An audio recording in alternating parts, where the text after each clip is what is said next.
దేవుడు లోకాన్ని ఎంతో ప్రేమించు. ఇది ఆ మాటకి ఎప్పుడంట, ద గ్రేటెస్ట్ లవర్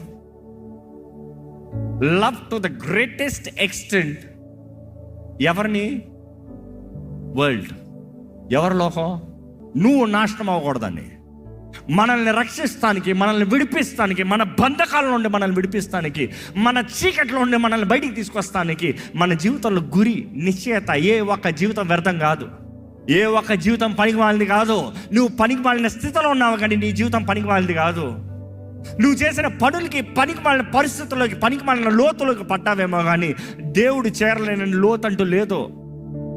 దేవుడు నిన్ను హెచ్చరించాలని ఎత్తంటూ లేదు. దేవుడు నీ పట్ల ఆయన ప్రేమ చూపించగలిగిన ఆ వెడల్పును యూ కెనాట్ మెజర్ ఇట్. అంతగా దేవుడు ప్రేమిస్తున్నాడు. ఈరోజు చాలా మంది జీవితాల రహస్య జీవితాలు, సత్యాన్ని అంగీకరించరు. They like to live lives of the enemy. నువ్వు ఇంతే, నీ బ్రతుకు ఇంతే, నీ జీవితం ఇంతే, నీకు ఇంకా చేత కాదు, నీవు ఇంకా చేయలేవు, నీవు ఇంకా బ్రతకలేవు, నీవు నాశనము. అబద్ధాలు నమ్ముతూ ఉంటారు. ఎవరైనా అలాంటి అబద్ధాలు నమ్మిన వారైతే దేవుడు ఈరోజు మీతో మాట్లాడుతున్నాడు. Cancel the lies of the enemy. ఈరోజు చాలామంది వారి జీవితంలో వారు వినబడే మాటలు అన్నీ అబద్ధాలే. స్కూల్కి వెళ్తే నువ్వు పనికిరావు, ఆఫీస్కి వెళ్తే నీకు చేత కాదు, ఇంటికి వస్తే నువ్వు వేస్ట్, బయట పనికిరావు, ఎక్కడ పనికిరావు, ఇంకేం జీవితం రా, నేను పనికిరాను అన్నట్టే బ్రతుకుతున్నారు చాలామంది. కానీ దేవుడు ఇక్కడ ఎవరిని పనికిరాని వాళ్ళని చేయలే. దేవుడు చేసిన ప్రతి ఒక్కరూ they are masterpieces of God. Do you accept? Bible says we are his handiworks, we are his masterpiece. నరకం ఏంటో తెలియకపోతే నరకం ఎందుకు తప్పించుకోవాలో అనే భయం కలుగుతుందా?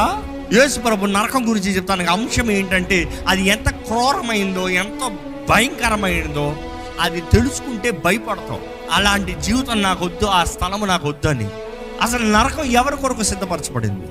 అపవాది, వాడు అనుచరులకి, మనుషుడికి కాదు. క్రీస్తు మన కొరకు ఈ లోకంలోకి వచ్చి ప్రతి ఒక్కరు పాపానికి వెళ్ళాల్సిన వారిని, ప్రతి ఒక్కరు నరకానికి వెళ్ళాల్సిన వారిని దేవుడు మరలా రీరౌట్ చేస్తున్నాడు, మార్గాన్ని కనబరుస్తున్నాడు. మార్గము నేనే, ఎవరన్నాడు? యేసు. సత్యము నేనే, ఎవరన్నారు? యేసు. జీవము నేనే, ఎవరన్నారు? ఆయన మాత్రమే. తప్పిపోయి మనల్ని మరలా వెతికి రక్షిస్తానికి యేసు ప్రభు ఈ లోకంలోకి వచ్చాడు. ఈరోజు ఎంతమంది ఇక్కడ రక్షించబడిన వారు ఉన్నారు? వద్దు. ఎందుకంటే ఈ వాక్యం చివరిలో మీరు పరీక్షించుకోవాలి. నిజమైన రక్షణ మీకుందా?